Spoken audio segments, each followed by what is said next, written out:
원달러 환율이 높은 지금도 미국 주식 투자 괜찮을까? 어렵다. 우선은 여러분들이 너무 주식을 가지고 한 방을 생각 많이 하는데 그렇죠. 로또랑 똑같지 않아요. 주식은 한 방을 생각할 때 보통 이제 거꾸로 한 방을 많이 맞아요. 다만 그냥 이런 거죠. 이거를 그냥 현금으로 두면 아까우니까 인플레를 방어하자 수단으로 이제 주식을 생각하시면 와, 이게 새로운 관점이에요. 예, 진짜. 그거보다 더 높은 초과 수익을 낼 때가 훨씬 많아서 간단하게 얘기하자면 앞 시간에서 우리나라 투자보다 미국 주식 투자가 더 난이도가 낮다. 그래서 주린이라면 오히려 예. 미국 주식이 낫다. 예. 이런 이야기를 했었는데 예. 이거 좀 팁이 좀 필요할 것 같아요. 왜 그러냐면 이게 뭐 좀 막막하거든요. 아, 그쵸. 예. 아무래도 주린이라고 하면은 가장 확률 높은 데 투자하는 게 좋습니다. 확률 근데 높은데.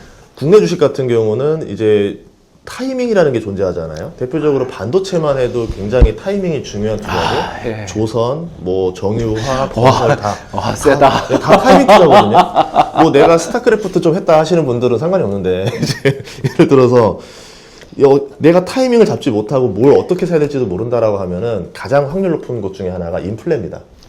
어쨌든 물가가 오르는 만큼 같이 오르는 것들이 있어요.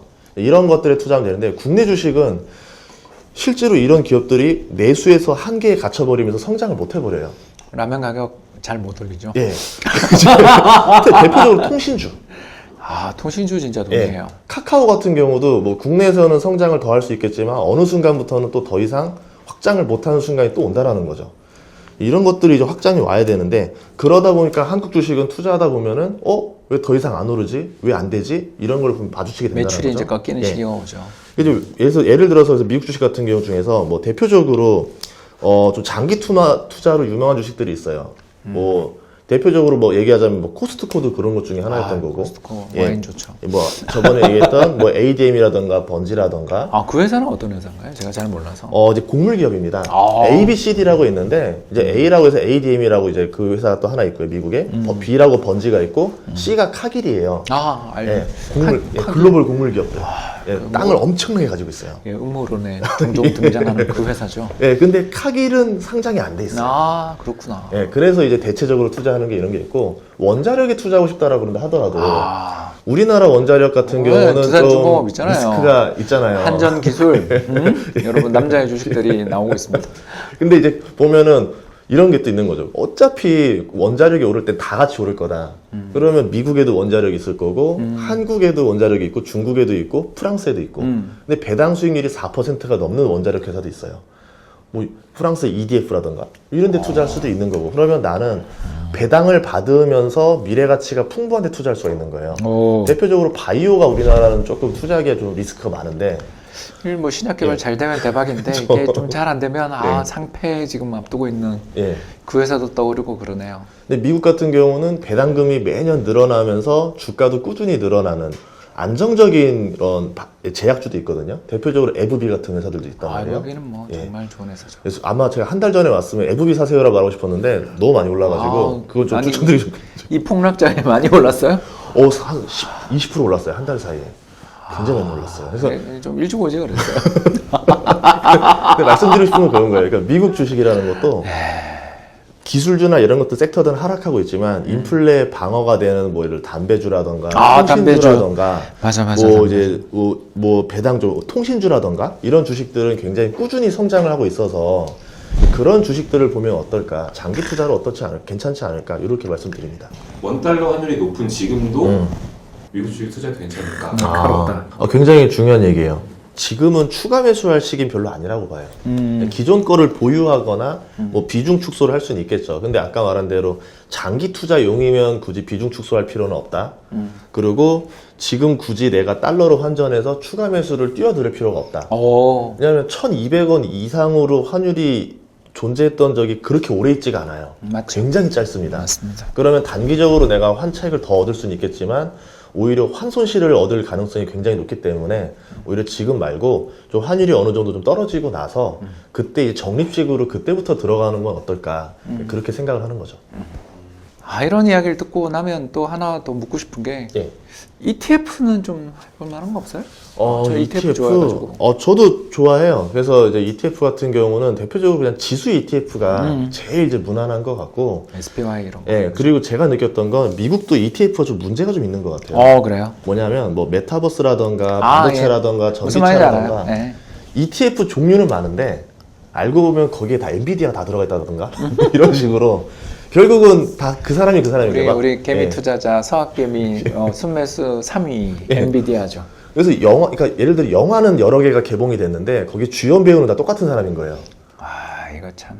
예, 그런 상황에다가 만약에 그 ETF 쪽에 인기가 자금이 빠져나갔을 때 엔비디아 주가가 이제 펀더멘털과 상관없이 수급만으로 밑으로 그냥 막 꽂아내릴 수도 있다는 거죠. 아크. 예, 아크가 지고 있을 때. 아크 이노베이션 같은 예. 경우는 진짜 그렇게 참 2021년 나스닥이 괜찮았는데 어떻게 그 지수 예. ETF는 그렇게 빠지는지. 무서웠죠. 어마어마하게 빠졌죠. 예. 참 우리 돈나무 언니 그러면서 정말 좋아했었는데. 그러니까 대중적으로 한 번에 인기를 얻은 것들은 다시 빠질 수밖에 없기 때문에. 이거 오늘 예. 전인구 서장님의 말씀이 오늘 참 건질게 나왔네요. 이게 예. 대중들의 폭넓은 관심을 받으면서 이슈가 되는 종목들에 투자하는 거는 참 쉬운 일인데 예. 그런 식으로 투자를 할 거면 우리나라에도 대안이 있지 않겠어요, 그죠? 우리도 뭐 당장 4차 산업 펀드라든가 예. 또는 소부장 펀드 등도 정말 테마 펀드들도 얼마든지 많은데 그렇게 투자할 용도로 할 거면 사실 미국 주식시장도 어려움이 좀 있을 수도 있다라는 거죠. 예, 그리고 그렇죠. 예. 미국 주식시장에서 우리 투자자들이 투자를 해야 되는 이유, 사학개미를 해야 되는 이유는 결국 한국에서 못 찾는 또는 한국에서 뭔가 부족함이 느끼는 부분들을 거기서 보완을 한번 해보자. 여기다 제가 맨날 하는 이야기대로 환율도 또 영향을 미치니까. 엄청 크죠. 그 책에 써 있었잖아요. 예. 요즘 또 이렇게 예, 책 또. 공부기에도 주시고.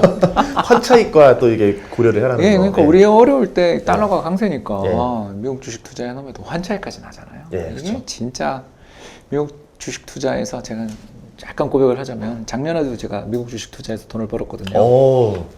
근데 예. 그 구성 요소를 분해해봤더니 환율이 더 크더라고. 이런 슬픔. 그래도 환율을 계산하셔서 투자하신 거죠. 예. 인덱스를 못 따라가는구나. 정말 작년에 뭐 그 S&P 500이 한 20% 넘게 올랐잖아요. 예. 근데 제 수익이 20몇 %인 거예요. 나 잘했네 하고 봤더니 환율이야.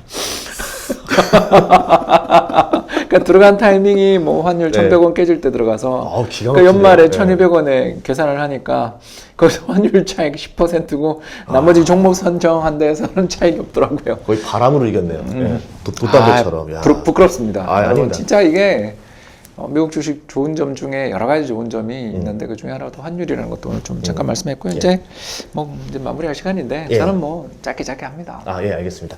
간단하게 얘기하자면 우선은 여러분들이 너무 주식을 가지고 한 방을 생각 많이 하는데 그렇죠. 로또랑 똑같지 않아요. 주식은 한 방을 생각할 때 보통 이제 거꾸로 한 방을 많이 맞아요. 그래서 절대 욕심내지 마시라는 거고, 다만 그냥 이런 거죠. 이거를 그냥 현금으로 두면 아까우니까 인플레를 방어하자 수단으로 이제 주식을 생각하시면 이게 새로운 관점이에요. 그거보다 더 높은 초과 수익을 낼 때가 훨씬 많아서 내 자산을 좀 그냥 방어한다 생각하시면 좋을 것 같고, 주변에 주식하는 사람이 혹시라도 좀 줄어들었다. 이제 우리 직장에서 주식하는 애들이 많이 없어졌다. 그랬을 때 그때 들어가세요. 근로소득의 중요함을 다시 한번 느끼게 될 때. 예, 그렇게 되고 정말 일침을 하셨습니다. 이제 간단하게 그래도 좀 제가 관심 있는 뭐 아니면은 어떤 관점에서 주식들을 좋아하냐라고 하면은 뭐 아까 얘기했던 대로 이제 1차 산업 관련된 주식들이 많습니다. 뭐 리튬이라던가 니켈 아니면 이제 뭐 이제 그런 것들이 있었고, 아니면은 이제 브랜드가 강력한 주식들이 많아요, 미국에. 뭐 인텔, 스타벅스, 뭐 이제 버라이즌, 뭐 크로거. 특히 크로거 같은 경우는 되게 매력이 있는데요. 보시면 슈퍼마켓인데 미국은 슈퍼마켓 안에 약국이 있잖아요. 그렇죠. 전 그 점을 굉장히 좋게 봤어요. 이제 앞으로 이제 노인이 늘어나고 소비가 늘어나기 때문에 이 사람들은 제약에 대한 관심이 많을 거고, 맞습니다. 그렇게 되면은 약국을 가지고 있는 크로버는 슈퍼마켓일 수도 있지만 실질적으로 제약으로 성장성도 가져갈 수 있겠구나. 그러니까 인플레에 대한 방어를 가지면서도 성장성까지 가진 주식들, 이런 기업들을 보시게 되면 여러분들이 잃지 않는 투자를 할 수 있지 않을까 이렇게 생각합니다. 지금 뭐 여러 종목들 이야기해 주셨는데요. 사실 여기서 종목을 더 이렇게 제가 해주세요 하면 다 나올 것 같은데 여기서 조금 제가 이야기를 하다 말았던 이유는 책을 보셔야죠. 고맙습니다. 예. 책에 다 나옵니다. 책에 또 티커도 아마 다 나올 거고요. 티커 나오죠. 예, 그래서 여러분들 우리 전인구 소장님의 새 책 오늘 상당히 근데 새로운 관점인 것 같아요. 고맙습니다. 예, 제가 그동안 참 많은 해외 주식, 미국 주식 책을 많이 읽어봤는데 새로운 관점에서 이런 관점을 가진 책은 처음인 것 같아서 저도 정말 열심히 읽고 또 서평을 올려보도록 하겠습니다. 네, 오늘 고맙습니다. 소장님 여기까지 나오셔서 이렇게 예. 귀한 말씀 해주셔서 대단히 감사합니다.